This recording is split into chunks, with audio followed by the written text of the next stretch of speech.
sobre Israel, né? A origem, trajetória e legado. A gente passou então pela parte dos patriarcas, Abraão, Isaac e Jacó, toda a origem, né? O pai da fé e tudo mais. Se seguiu então com a conquista da terra, né? Através de Moisés e Josué, trajetória toda até chegar em Canaã, né? Através a saída deles do Egito até a entrada na terra prometida. Tá? É passada essas duas etapas, dos patriarcas e a conquista da terra, a gente começa a entrar numa outra etapa agora, uma outra era. Tá? Nós vamos falar sobre juízes, nós vamos entrar na era de juízes. Tá? Então, sobre a liderança, enquanto o povo estava sobre a liderança de Moisés, eu vou fazer uma introdução rápida para então eu poder entrar em aula futuramente. Sobre a liderança de Moisés e Josué, Israel ele era uma nação unida, mas essa união ela dependia da aliança do Senhor, que foi sendo violada e quebrada por diversas vezes, que a gente vai ver já na sequência. Então, por repetidas vezes, o povo veio quebrando essa aliança, a qual fazia com que estabelecia aquela união na nação de Israel. Né? Ao entrar em Canaã, entrar na Terra Prometida, lá ainda havia, quando Josué então entra, né, com o povo e tal, ainda havia alguns povos lá que não tinham sido expulsos da terra, como Deus tinha ordenado que fosse expulso todos eles, que fossem lá e vencessem e tirassem de Canaã, né, tirassem da Terra Prometida todos aqueles que estavam por lá. Mas foi deixado alguns lá, alguns resquícios, né? Então foi deixado um pouquinho ali, outro pouquinho aqui, e eles ficavam lá. Então ao entrar em Canaã, esses povos estavam lá ainda, né? Haviam alguns que não tinham sido expulsos. E esse mesmo povo, esses mesmos povos são aqueles que lá na frente vão vir a subjugar Israel. Ter eles na palma da mão. Né? Deus havia ordenado, tira todo mundo antes de entrar. Mas foi deixado alguns lá. A geração posterior, né, então, de Josué. No que Josué morre toda a entrada na terra, morre, Josué morre, toda a geração, quase toda a geração morre, e esse povo ainda está lá. Né? Um povo agora totalmente sem rei, sem os antepassados, para poder relembrar eles da aliança, todo o tempo estar falando sobre o Senhor, morre toda aquela gente. E agora o povo, sem rei, sem todo esse antepassado, começa a esquecer do Senhor e desejar fazer aquilo que bem entende. Então vamos fazer o que nós queremos, o que eu julgo mais reto. Cada um começou a fazer o que quer. Né? Já não havia mais aquela geração, já não havia mais Josué e nem os antepassados para lembrar o povo. E com isso eles foram esquecendo. Né? Então, passada a geração de Josué, o povo começa a se esquecer, e ali se deu de 200 a 300 anos, mais ou menos, de 200 a 300 se passaram entre a conquista de Canaã, depois da morte de Josué, até a ascensão de Saul. Nesse período, Israel era uma confederação livre. Ela uma confederação livre com várias tribos espalhadas pela Terra Prometida. Só que uma região muito influenciada pela cultura e religião dos cananeus. Né? E com isso, a única coisa que o povo de Israel precisava fazer, a única coisa que os israelitas precisavam fazer era obedecer a Deus. Mas ao contrário disso, eles começaram então a se deixar levar por essa cultura, pelo pecado, pelo exemplo pecaminoso dos cananeus. Né? Conseguem entender isso, né? Deixar isso mais claro para vocês. Com isso, começou a se estabilizar, enraizar um ciclo de apostasia no povo. Então eles começam agora, depois de Josué, depois da entrada, acabou a era de Josué, o povo morre, e eles começam a se esquecer de Deus, fazer aquilo, se envolver com as culturas religiosas de outros povos que estavam lá, ao invés de terem sido expulsos, e começam a esquecer do Senhor. Uma apostasia, um ciclo de apostasia, de rebelião começa a se estender sobre eles, nessa hora. E aí é que então Deus, em algum momento, uau, esse povo está se perdendo outra vez. Me esquecem, agem contra mim, pecam contra mim, e aí o Senhor começa a levantar pessoas, homens, enfim, para vir orientar esse povo de novo, libertar esse povo, ou seja, ele levanta os juízes, né? Com isso a gente consegue entrar na era de juízes. Tendo todo esse processo, né, de que o povo começa a se apostatar, se rebelar, e aí o Senhor entrega, por diversas vezes, por conta dessa desobediência e rebelião, começa a entregar Israel nas mãos desses povos que estavam lá ainda, né? Com isso, acho que no meio da dor, do desespero, da aflição, aí o povo começa a lembrar de Deus de novo, né? Qualquer semelhança com o passado e os dias de hoje é mera coincidência, né? Às vezes na dor o povo lembra de Deus.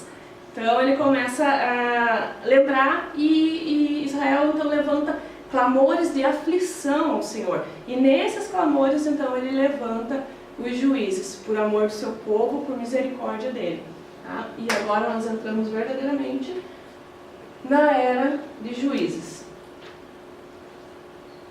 Juízes 21, 25 vai falar... Naquele tempo não existia... Alguém quiser abrir? 21, 25. Naquela época não havia lei em Israel. Cada um fazia o que lhe parecia certo. Uhum. Ou seja, é isso que a gente acabou de falar. O povo havia se esquecido, não se tinha um rei, e agora eles faziam aquilo que julgavam certo. Lembrando que tinha aqueles povos ali não expulsos da terra, né? Que eram os vizinhos.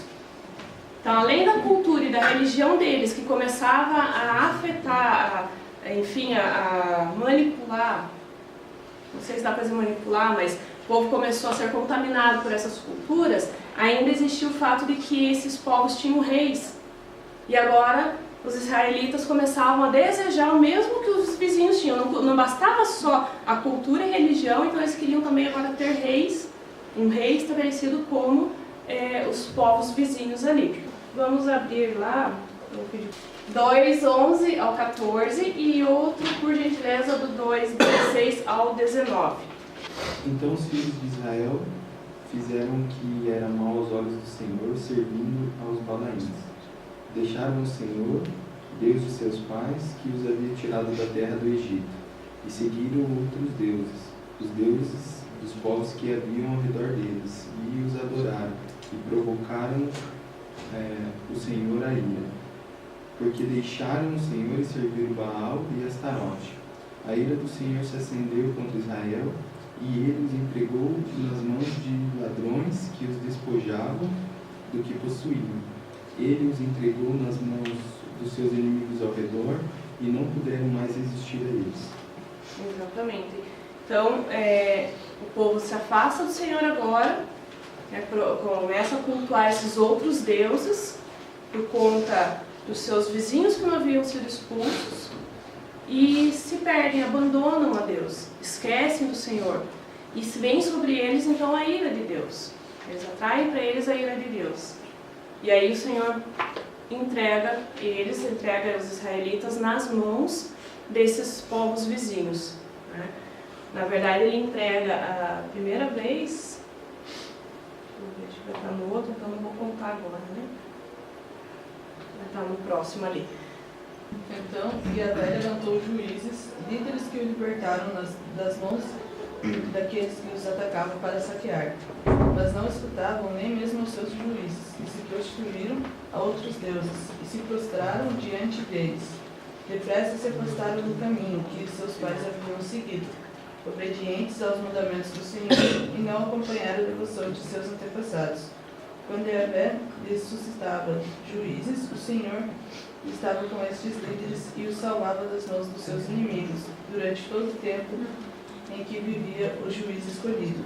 Porquanto o Senhor se comovia por causa dos pecados dos israelitas, diante da opressão causada por seus perseguidores e dominadores.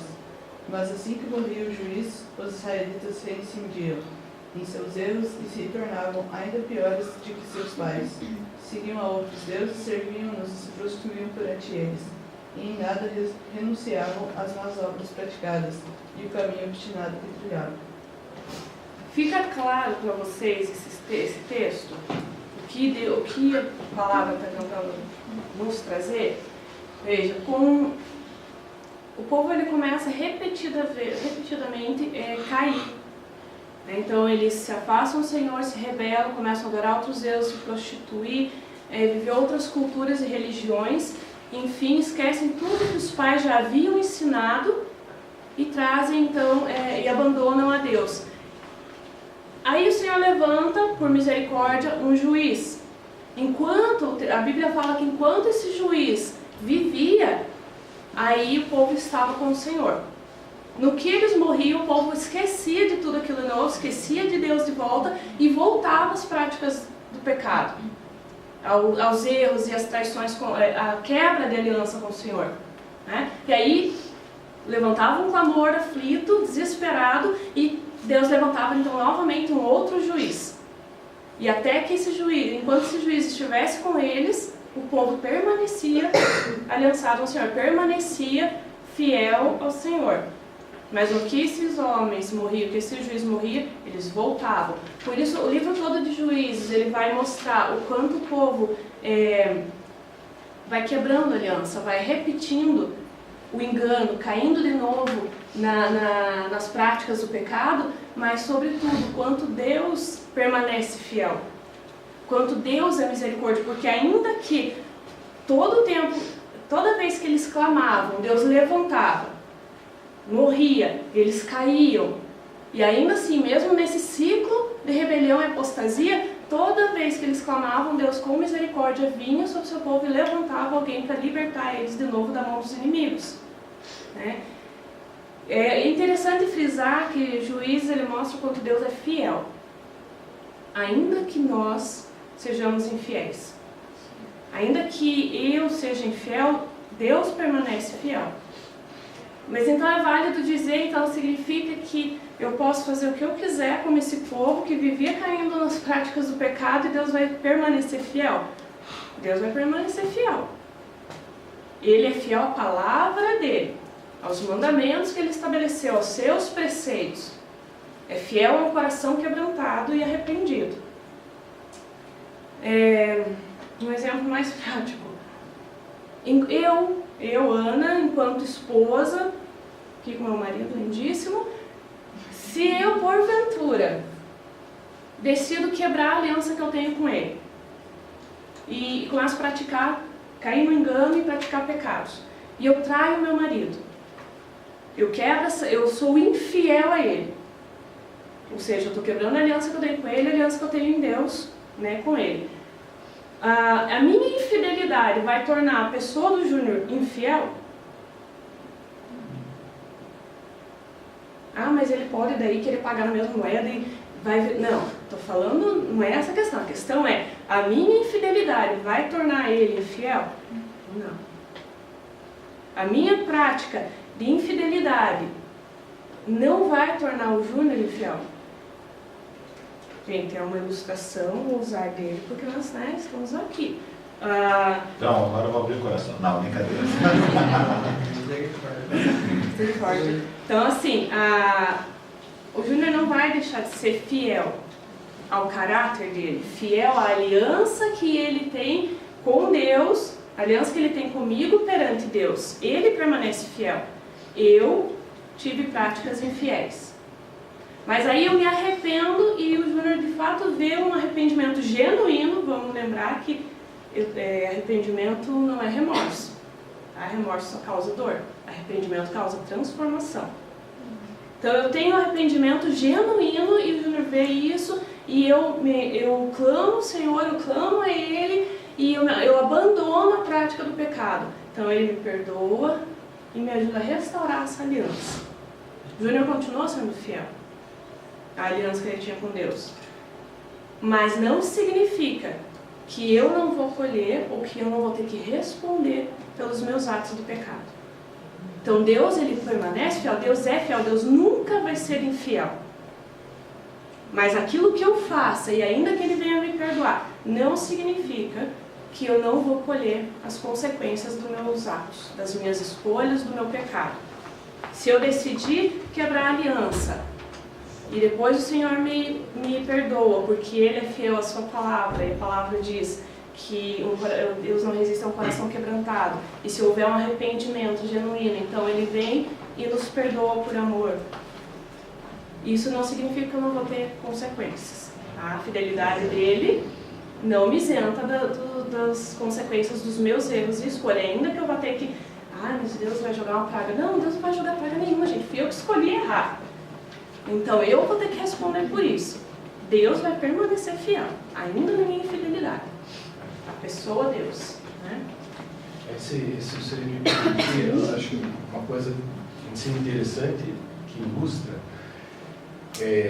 essas semanas atrás eu fiquei sozinho com as crianças, que a gente foi a trabalho viajar, 2 semanas. Então foi bem engraçado porque a Luísa, a menorzinha, né, em diferentes ocasiões assim, ela perguntava para mim: papai, eu estou obediente? Eu falava: você está obediente, você está obediente.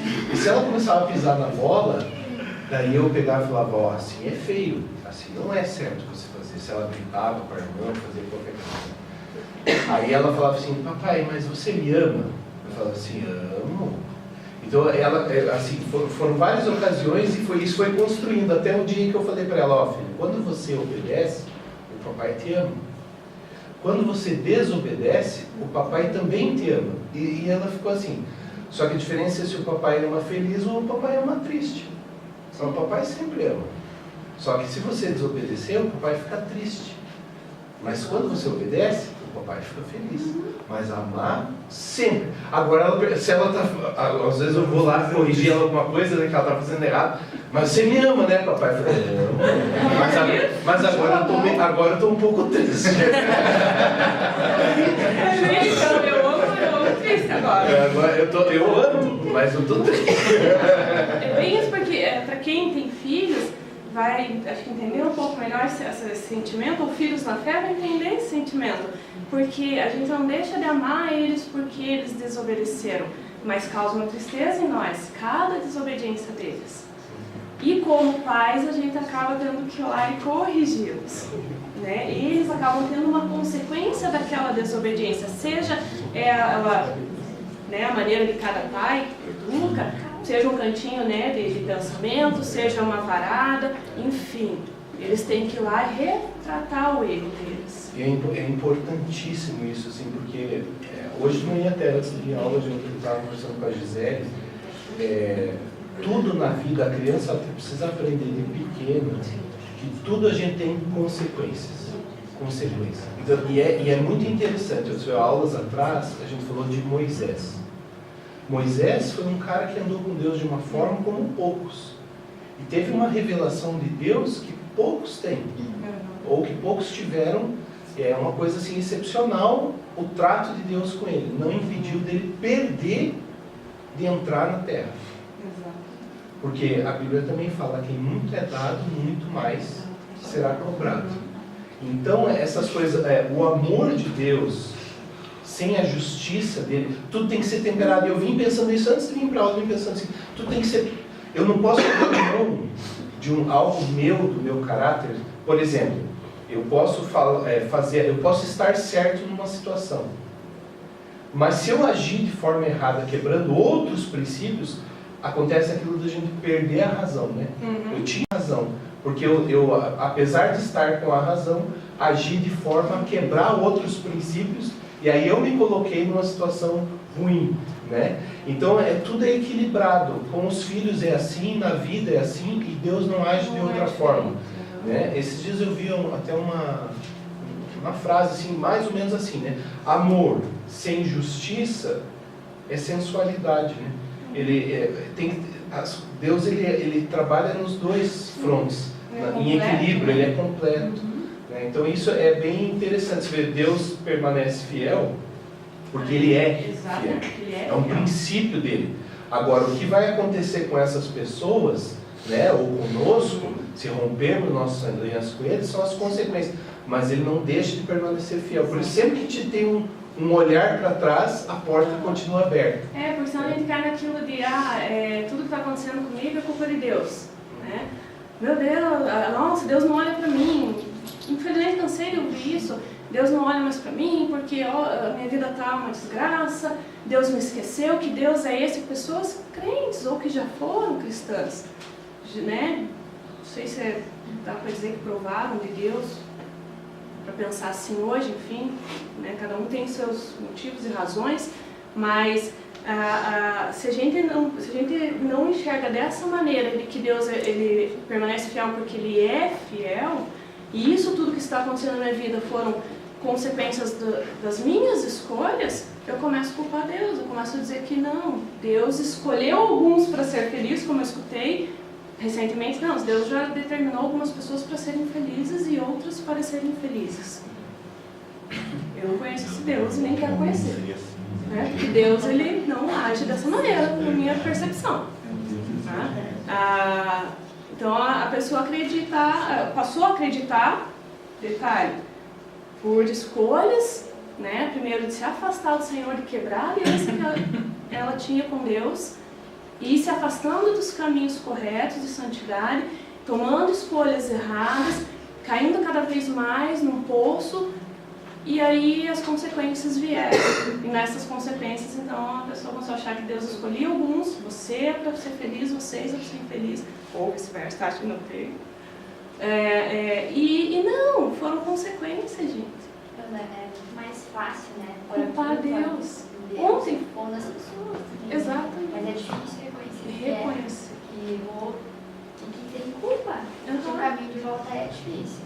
Difícil, mas existe. Você até falou assim de filhos espirituais, né? Na relação do discipulado mesmo. Exatamente. Né? A gente fica às vezes assim, meu Deus, o que aconteceu?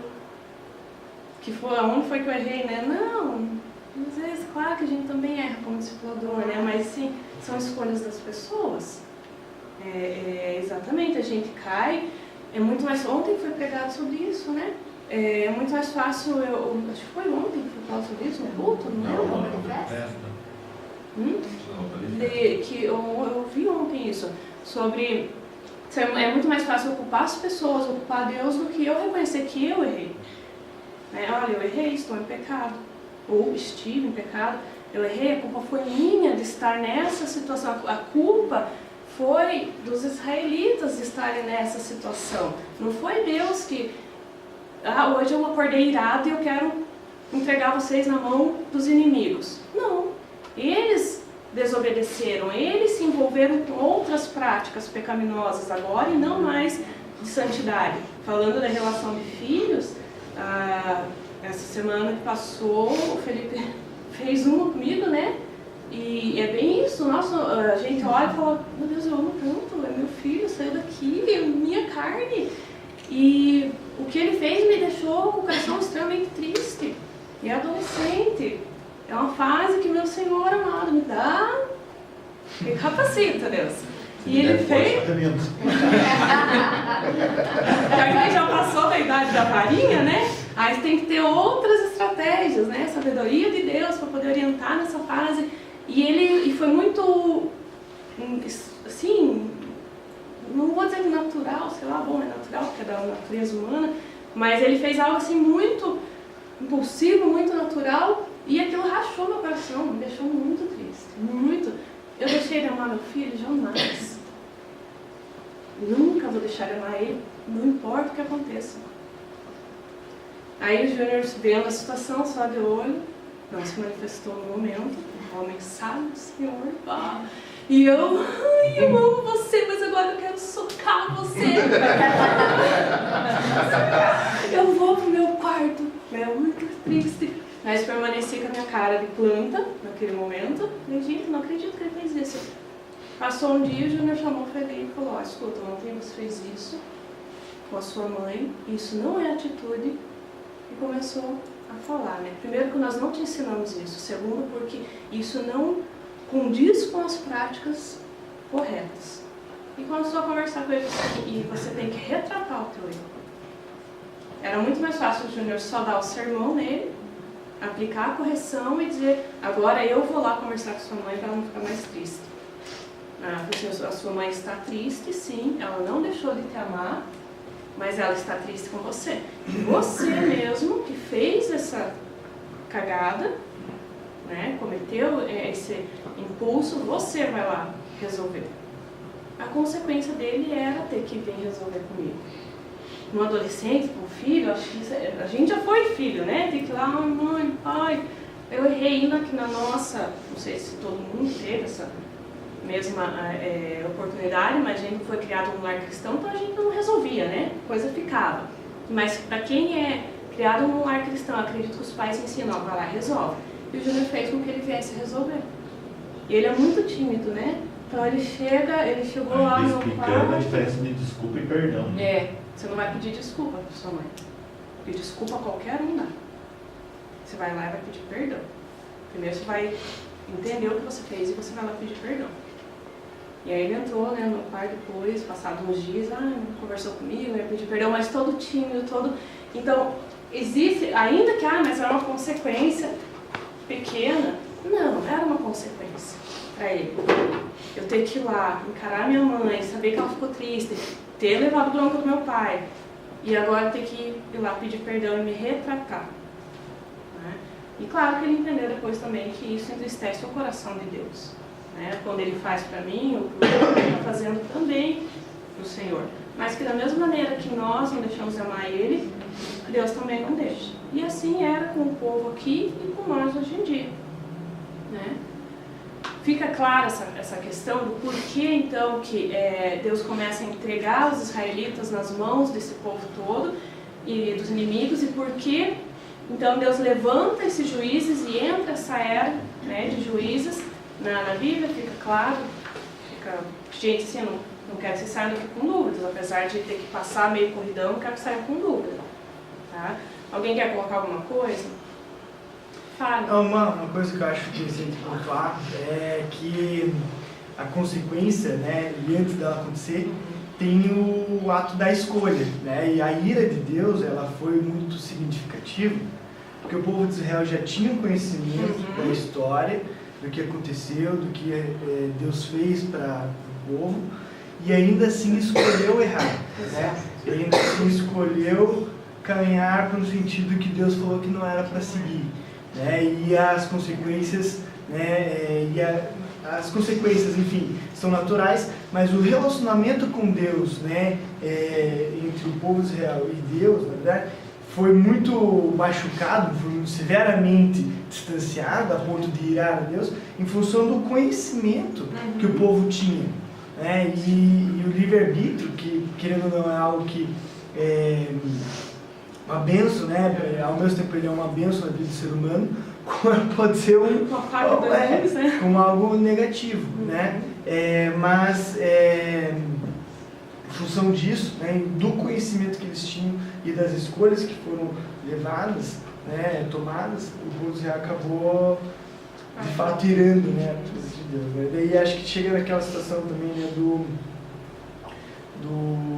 povo que não tem conhecimento e erra igual, né? Então o livre-arbítrio ele pode ser interpretado de uma maneira daqueles que possuem conhecimento da palavra de Deus e erram e possuem uma consequência diferente, né? E daqueles que não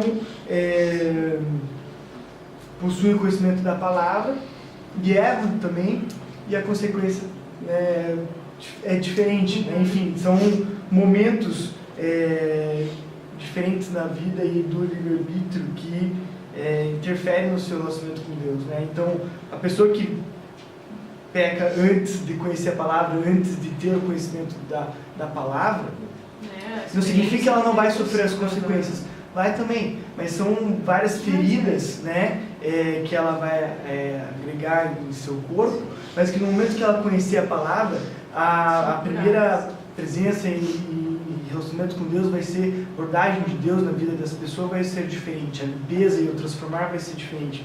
Mas se uma pessoa caminhou, conheceu a palavra, sabia o que era certo e o que era errado, o que deveria fazer e o que não deveria fazer, e ainda assim escolheu errar, né, a abordagem de Deus nessa pessoa vai ser amorosa, enfim, Deus vai cuidar dessa pessoa, mas acredito que o relacionamento vai ser um pouquinho mais severo nessa pessoa. É o que o Luizão falou, né? A quem muito é dado, né? Muito é confiado, também vai ser cobrado. Então, aquele que não tem conhecimento, ótimo, Gustavo, aquele que não tem conhecimento vai ter a consequência das suas escolhas, naturalmente. Né? Mas eu não conheço Deus, não conheço Jesus, e eu passei errando, e aí passo a conhecer Ele, entrego a minha vida e Deus vem e me cura, eu vou ter as consequências, aquelas feridas, né, como o Gustavo falou. Mas no caso dos israelitas, eles conheciam a palavra, eles eram instruídos pelos antepassados, eles eram volta e meia, né, naquele ciclo, instruídos pelos juízes, outra vez instruídos, e ainda assim eles escolhiam, né, quando o juiz morria, outra vez eles escolhiam então pecar contra o Senhor. Obviamente Deus vai vir com a ira, né? O que força você está falando é o fato de não fazer tanto. Agora já não eram os 400 anos de escravidão no Egito que separavam a chegada de José e da família de Jacó até agora a situação onde Moisés surge. Aí são séculos, e aí séculos de domínio, que foi de uma convivência passando a uma escravidão. Se perde muita coisa. Agora ali não, ali você tem uma geração, são 40 anos caminhando no deserto, mas alguns talvez fossem crianças e que agora são adultos, outros nasceram ali naquele contexto. E eles sabem bem, né? Não precisa ir longe. Hoje a gente tem, por exemplo, eu não nasci na Copa de 70, mas ela fala muito comigo. Você entendeu? É uma coisa assim, para mim é caro, né? É uma coisa que está ontem, apesar de ser antes do que eu nasci, eu sei o que é, o que significou, eu sei o contexto, aquilo me toca. Então, quanto mais ali, um evento extraordinário desse, se Deus tira eles de onde tirou, eles sabiam quem eles eram. Tudo que viam, né? E depois Deus, é muito interessante, porque na aula passada a Fábio comentou, como é interessante como Deus volta, faz eles atravessarem agora o Jordão, também da mesma forma, separando as águas, né? Então é interessante porque, justamente para eles terem também as experiências, essa nova geração tinha sua experiência também com esse Deus. Eu ia falar, para não ficar, não, mas só a geração passada tinha e esses não. Eles também, Deus voltou e fez com que eles tivessem essas mesmas experiências, mesmas não, né? Mas experiências para não terem essa desculpa, né? Exatamente. Então eles conheciam, não, era diferente de quem não conhece. E é bastante interessante pensar também que o povo só permanecia fiel a Deus quando o juiz estava vivo, enquanto o juiz estava vivo. Quer dizer, o juiz morria, eles voltavam às práticas do pecado, quebravam através da aliança. Será que não tem que pensar um pouco se eles não estavam alicerçados só no homem, só no juiz? Por que toda vez que o juiz morria, eles voltavam, eles abandonavam outra vez Deus? Da mesma forma hoje em dia, né? Eu não posso estar alicerçada no meu marido, apesar de a gente ser um. A minha fé tem que estar no Senhor, porque se ele cair, eu caio também. Não pode. A minha fé não pode estar firmada em homens. Isso já é de antigo, né? A gente vem aprendendo desde pequenininho, para quem vem crescendo na igreja. A minha fé tem que estar em Deus. Porque se eu colocar minha fé na Tamires, e a Tamires, porventura, cair ou tropeçar, eu vou cair, tropeçar e ainda vou culpar ela. Não, fui junto, caí lá. Ela é Deus. Ou vice-versa, tá? Né? Ou vice-versa, né? A Tamires não vai poder colocar a fé dela em mim. Então não pode. Eu morro e a Tamires morre também. Não dá. Então aqui os juízes morriam e o povo abandonava Deus de novo. Então tinha alguma coisa errada. Não entrava no coração deles? Não sei. A região ainda estava muito cheia de contaminaçõezinhas ali. Todos aqueles povos que deveriam ter sido expulsos ainda estavam ali com todas as suas práticas e reis. E o povo ficava olhando para aquilo ao invés de olhar para Deus. Então ficando claro essa questão de que Deus é fiel, apesar da nossa fidelidade, mas porque Ele é fiel. E do porquê então que Deus levantou os juízes, o justamente porque o povo se perdia constantemente. E a gente entende, então, no livro todo de Juízes, a gente consegue ver um Deus misericordioso, longânimo, fiel. Todo o livro de Juízes a gente vai perceber essa característica de Deus.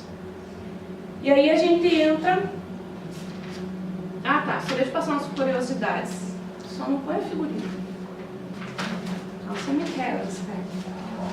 Então, feita esta introdução, porque já o pastor entra naquela porta dizendo que tem que dar reunião. Vamos para algumas curiosidades sobre Juízes. Então, Juízes era a pessoa, né? Quem julgava em Israel corrigia os desvios da aliança de Deus, com Deus, e relembrava aos israelitas as responsabilidades de um povo redimido. Toda vez os juízes tinham que fazer isso. Era para isso que eles eram levantados por Deus e para libertar o povo das mãos dos inimigos. Quantos juízes eram, em média? Por alguns relatos, em relato bíblico, seriam 12, mas não dá para julgar com exatidão esse número, tá, gente? Não dá para dizer, não, ao todo da história toda da Bíblia foram 12 juízes.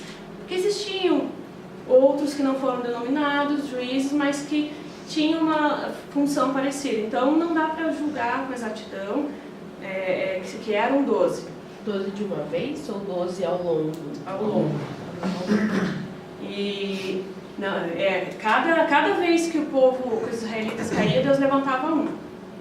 Caía de novo, clamava, levantava outro. Então era um por vez. Então ao longo seriam 12. Era tipo, né, ficava um juiz 40 anos, em Otiniel, né, ficava por 40 anos. Daí depois morreu, voltou a praticar as práticas antigas do pecado. Aí ficava 15 anos sob o domínio de outro povo. Aí se levantava outro juiz, aí ficava 10 anos um juiz. Aí se morria, se levantava, aí o povo dominava os israelitas, aí ficava mais 5 anos, aí voltava, daí era 20, daí, então era vários anos diferentes, cada juiz ficava. Isso, exatamente. E o domínio sobre o israelita também era anos diferentes. Isso, cada juiz, cada tempo, né, de cada juiz era um período em que, períodos diferentes, anos diferentes, em que eles permaneciam subjugados, permaneciam em domínio do inimigo e depois passavam tantos anos com aqueles juízes, né, com aquele juiz. Aí morria, vinha outro, morria, vinha outro. Então, em média, seriam, por registros bíblicos, né, pelo que eu encontrei aqui, seriam 12. Mas, gente, não é um número exato, tá? Não foi. Alguém sabe me dizer quem eram esses juízes? De cor? De Gideão, Débora, Otiniel, Eli. Tinha ter trazido balinhas, né? Quem acertava, a gente dava balinha, bombom. Mais algumas. Sansão. Então, Sansão é um mistério dele, mas ele é considerado um juiz.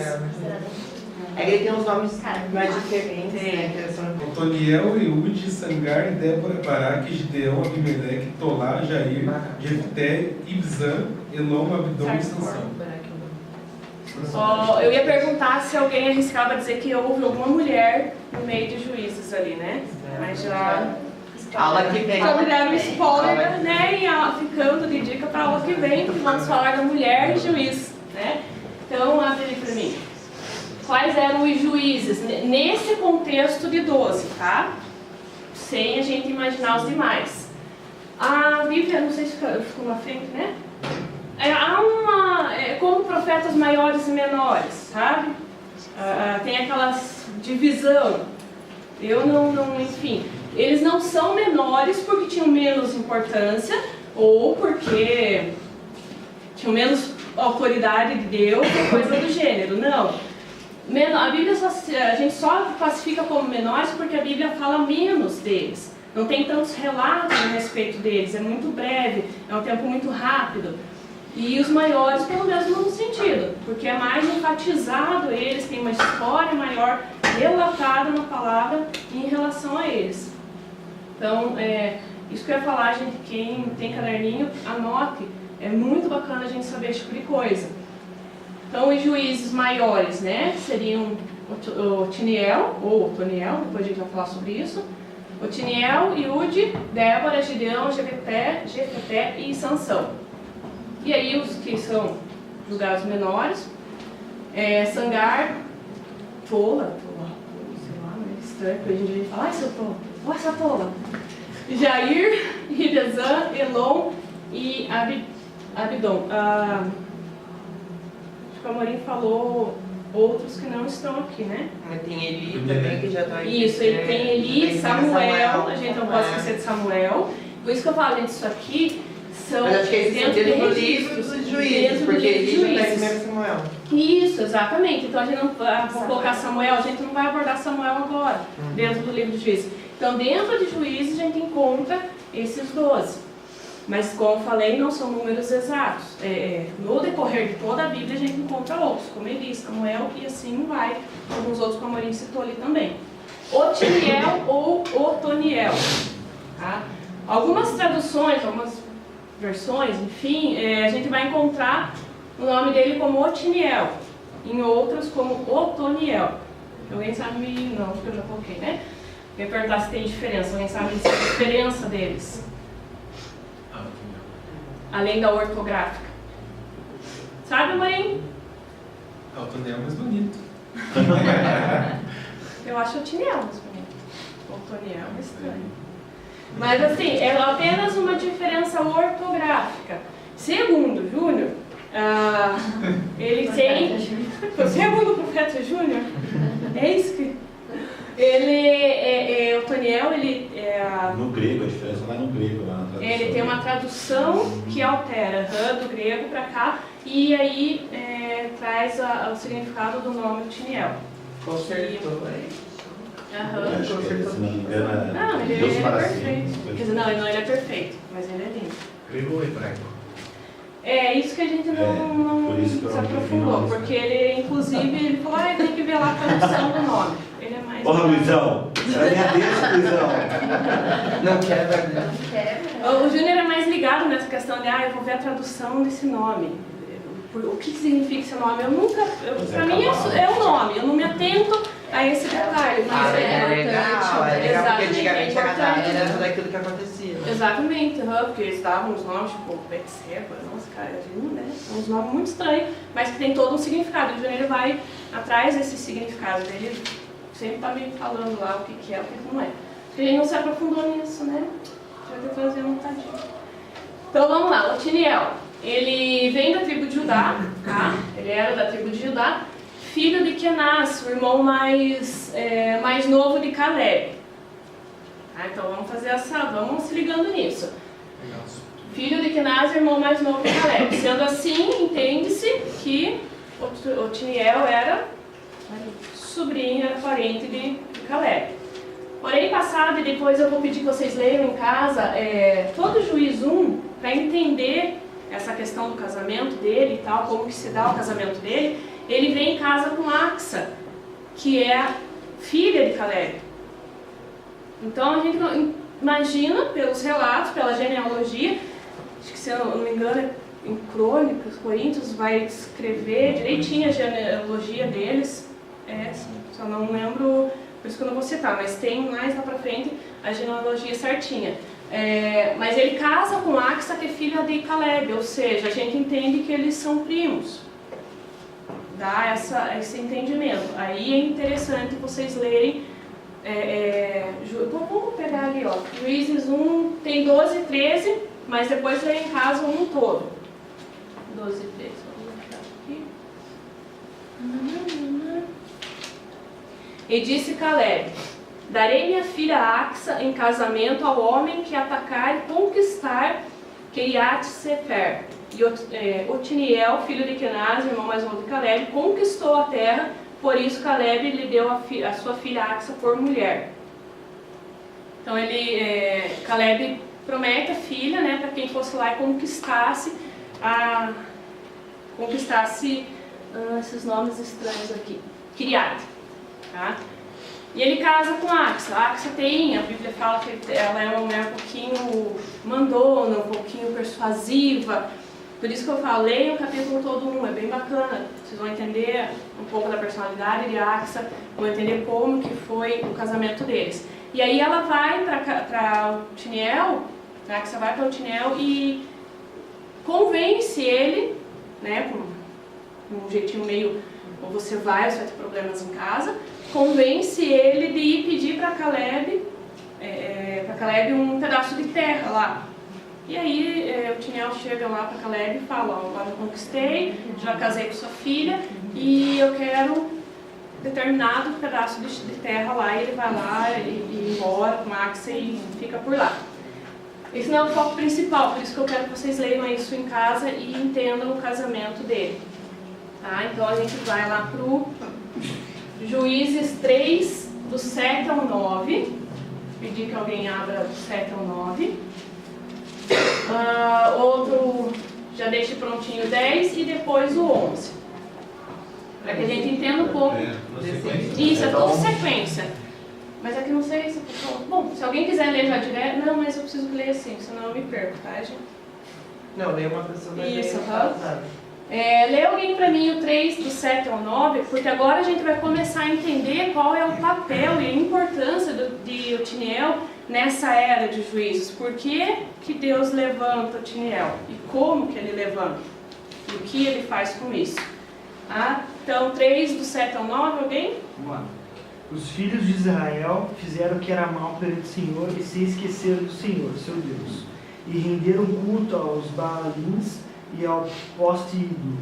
Então a ira do Senhor se acendeu contra Israel e ele os entregou nas mãos de Cusã-Risataim, rei da Mesopotâmia. E os filhos de Israel serviram a Cusã-Risataim 8 anos. Clamaram ao Senhor, os filhos de Israel, e o Senhor lhes suscitou o libertador que os libertou, Otiniel, filho de Kenaz, que era irmão de Caleb e mais novo do que ele. Então, a gente vê a ira do Senhor de novo, né, sobre o povo, e agora Deus entrega, então, os israelitas sob domínio do rei da Mesopotâmia, do povo todo de lá. Entrega para... Cadê aqui o carinha? Cusã-Risataim, o rei da Mesopotâmia. Então, o povo se volta contra Deus, abandona, esquece, quebra a aliança, e aí a ira dele vem sobre os israelitas e ele entrega os israelitas a esse povo, a esse rei. Lembrando que era um povo vizinho que estava dentro da terra prometida, que deveriam ter sido expulsos, como Deus tinha ordenado, antes que eles entrassem na terra.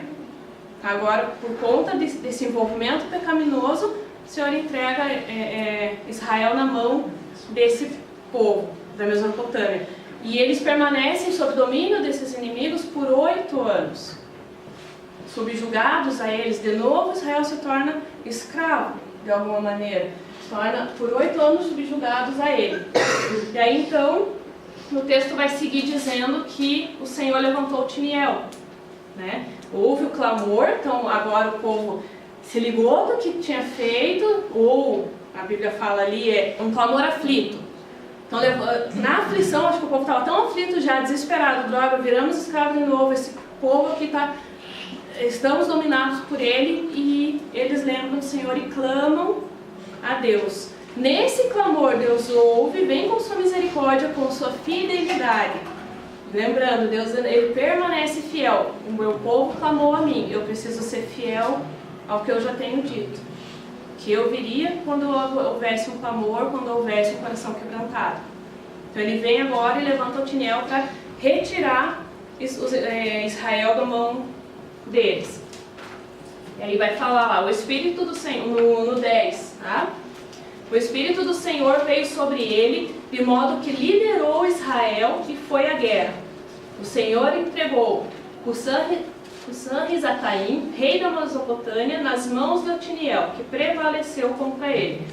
Agora, então, depois do clamor aflito do povo, Deus levantou Otiniel liderou os israelitas e foi para a guerra. E aí então o Senhor, né, sobre Otiniel estava o Espírito de Deus, e o Senhor entrega os inimigos na mão dele, ou seja, eles se tornam vitoriosos sobre o rei da Mesopotâmia e todo o povo. E aí vai descrever, né, que então eles, enfim, matam todo mundo lá, como já era feito antes. Expulsam, matam, enfim. No 11 vai seguir dizendo: e a terra teve paz durante 40 anos, até a morte de Otoniel, filho de Kenaz. Então, nesse primeiro momento de Juízes, o povo permanece subjugado por 8 anos. Informações importantes. Por 8 anos permanecem subjugados pelo rei da Mesopotâmia, em domínio deles, né, dos inimigos. Passado 40 anos de paz, né, o povo de volta ao Senhor, por 40 anos, então Otoniel morre e o povo fica fiel ao Senhor. Quem arrisca mais? O povo continua fiel ao Senhor? Não, exato. Né? Eles poderiam continuar, gente. Nossa, Otoniel morreu, aí o povo se perdeu de novo. O juiz que Deus levantou para libertar eles morre e eles morrem junto. E caem no engano, caem no pecado de volta, quebram outra vez a aliança com o Senhor. E aí passado, né, então, um tempo, e aí a gente vai para... Aí passado um tempo, o Senhor levanta Iude, ou Eude. Então o povo agora cai lá, Otoniel morre e eles caem sob o domínio de outro povo inimigo.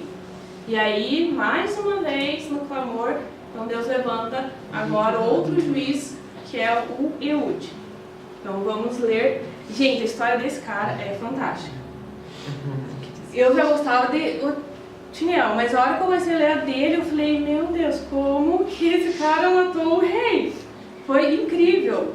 Muito louco. Vocês têm que ler, gente. É por isso que eu falo, leiam, o melhor livro é a Bíblia.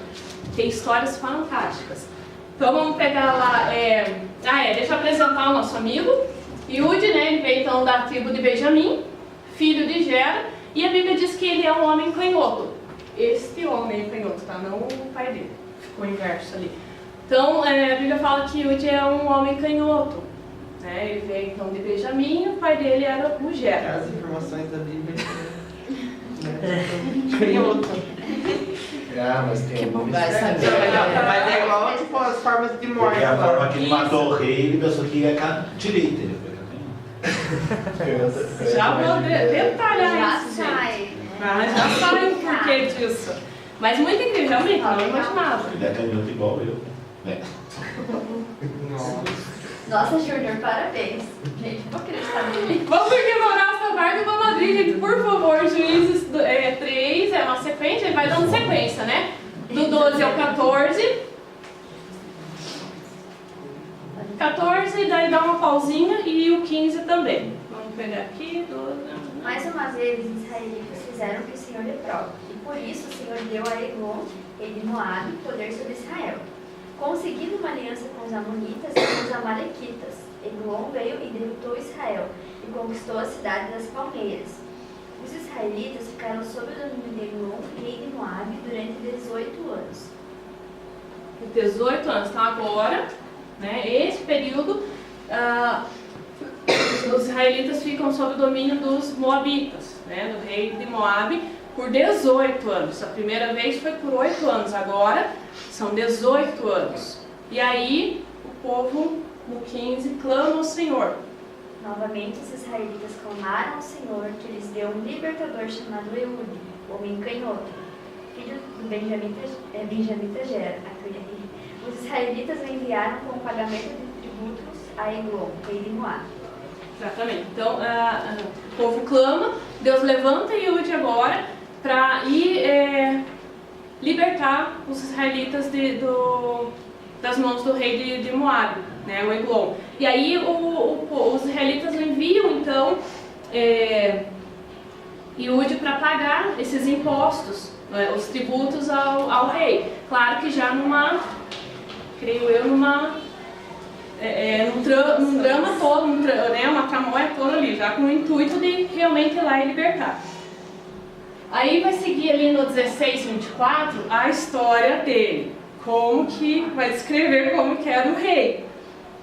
Fiquei muito louca. Júnior, olha como que era esse rei.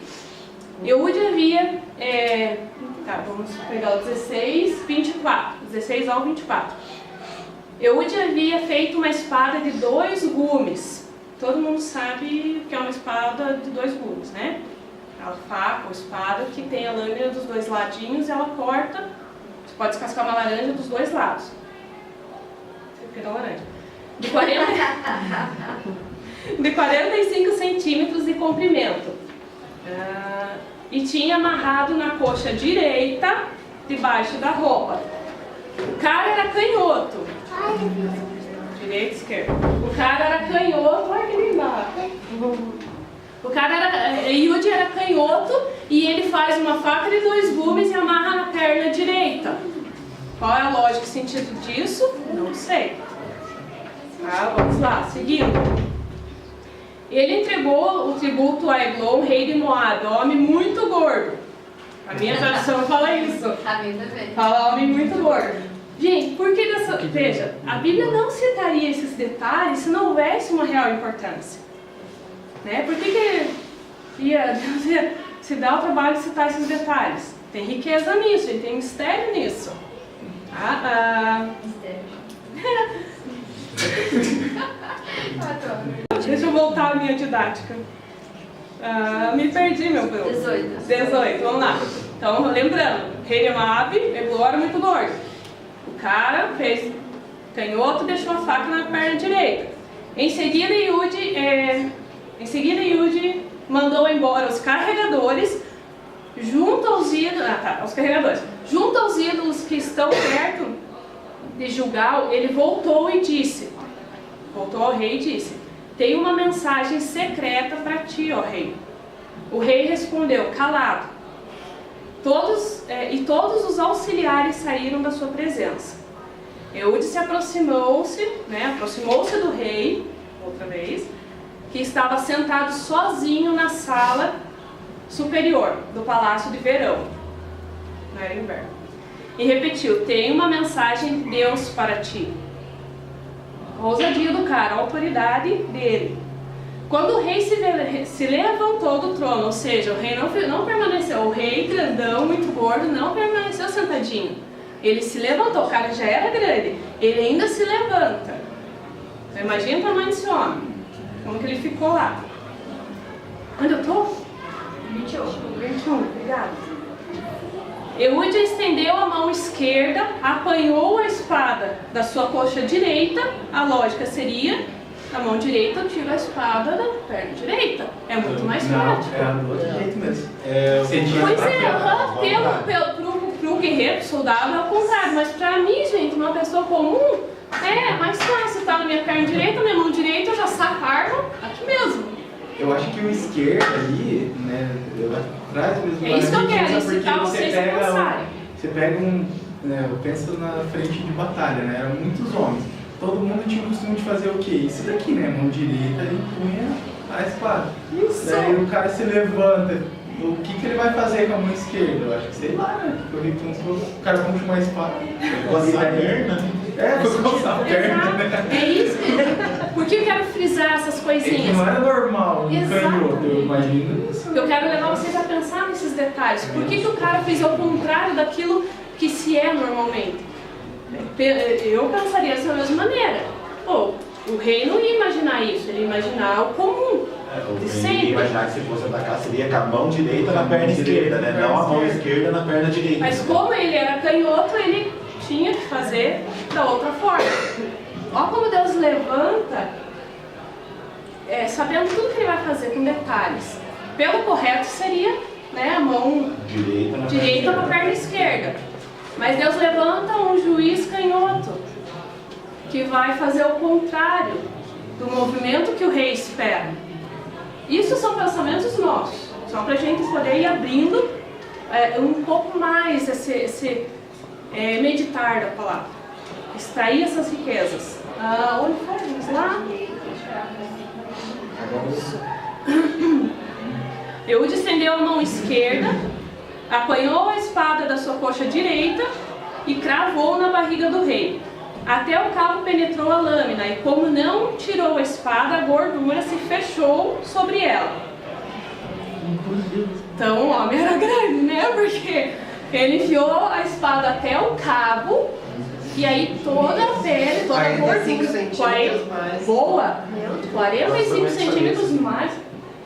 Quase tamanho dessa mesa, um pouco dentro. A gordura engoliu a espada. Exatamente, não foi só não, ficou cravada ali a espada pra fora. Não, ele enfiou tudo a espada, quase no tamanho disso. Dessa aqui. Que os mortais. Veja, né, se foi todo o cabo junto, então entende-se que deu, né, mais ou menos desse tamanho aqui. Eude enfia tudo isso, o cabo junto e a gordura do homem, engole a espada. Caraca, gente. Com muito custo conseguiu tirar a mão lá de dentro. Pois é.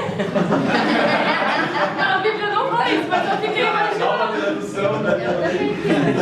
Como que você tirou a mão, querido? Voltando à seriedade da coisa. Então Eude saiu para o pórtico, depois de fechar e trancar as portas da sala atrás de si. Aí vai seguir alguns versículos ali, o texto segue dizendo, né, relatando como que o povo, os seus servos, os servos do rei moabita, ficaram ali do lado de fora, porque Eude matou, fechou as portas e vazou, saiu, foi embora. E os servos que estavam lá atrás ficaram esperando. E aí a Bíblia até relata, eu acho que ele está fazendo suas necessidades. Fala nesse termo, suas necessidades. E então não vamos incomodar o rei. E aí quando eles percebem que o rei está demorando muito para vir, para sair, para dar as caras de novo, eles resolvem entrar e encontram então o rei de Moabe morto. Encontram Eglon caído no chão e morto. Né? Aí, a arma do crime. A arma estava com ele. Eles se fizeram um só. Alguém, por favor, lê o 26:30? Do 26 ao 30? Senão eu não vou parar de rir. Enquanto esperavam, Eude escapou. Passou pelos ídolos e fugiu para Seirá. Quando chegou, tocou a trombeta nos montes de Efraim, e os israelitas desceram dos montes com ele à sua frente. Sigam-me, ordenou, pois o Senhor entregou Moabe, o inimigo de vocês, em suas mãos. Eles o seguiram, tomaram posse do lugar de passagem do Jordão, que levava a Moabe, e não deixaram ninguém atravessar o rio. Naquela ocasião, mataram cerca de 10.000 moabitas, todos eles fortes e vigorosos. Nenhum só homem escapou. Naquele dia, Moabe foi subjugado por Israel, e a terra teve paz durante 80 anos. Fortes e vigorosos, deve ser no mesmo patamar do rei, né? Então a história se repete outra vez agora, né, com Eude. O povo se volta contra, o Deus levanta então um juiz agora canhoto, depois do clamor do povo, e aí Eude liberta, né, novamente o juiz então agora liberta os israelitas, só que da mão dos moabitas, né? Entrega os moabitas, Deus entrega os moabitas nas mãos de Eude, né? E a paz segue, a vitória, depois da vitória a paz se segue por 80 anos. Na primeira vez foram 8 anos sob domínio do inimigo, 40 anos sob uma paz, direcionamento de Otiniel. Na segunda vez, são 18 anos subjugados, 18 anos nas mãos do inimigo, no poder do domínio do inimigo. E aí 80 anos de paz, 80 anos que se segue, então, os israelitas de bem com Deus, permanecem na aliança com o Senhor. Mas isso dura até quando? Até Eude morrer. Mais uma vez o juiz morre, Eude morre, e aí as cenas dos próximos capítulos virão no sábado que vem, domingo que vem. Mas a história vai se repetindo, se repetiu em Otiniel, se repetiu então na sequência de Eude, e o povo vai, por isso a gente falou no início, por que se levantou a era de juízes? Porque Deus viu que o povo vinha repetidamente quebrando a aliança, se corrompendo, se desviando, se afastando dele. Então, eles clamavam e Deus, fiel, misericordioso, levantava um juiz. O povo caía, pecava contra Deus de novo, clamava a Deus de novo com sua misericórdia e fidelidade, levanta outro libertador. E assim se segue sucessivamente por longos anos. Então a gente entende realmente a fidelidade, o amor e a misericórdia de Deus em tudo isso. E o quanto a gente, talvez hoje, pratica essas mesmas coisas, né? Perde-se a aliança, quebra a aliança, a gente clama a Deus, Deus permanece fiel. Era fiel naquele tempo, nesse tempo e continua fiel até hoje. Deus é o mesmo, ontem, hoje e eternamente. Nunca vai deixar de ser fiel. Amém? E aí, no decorrer da história toda, né, dos próximos capítulos, vem no domingo que vem com os nossos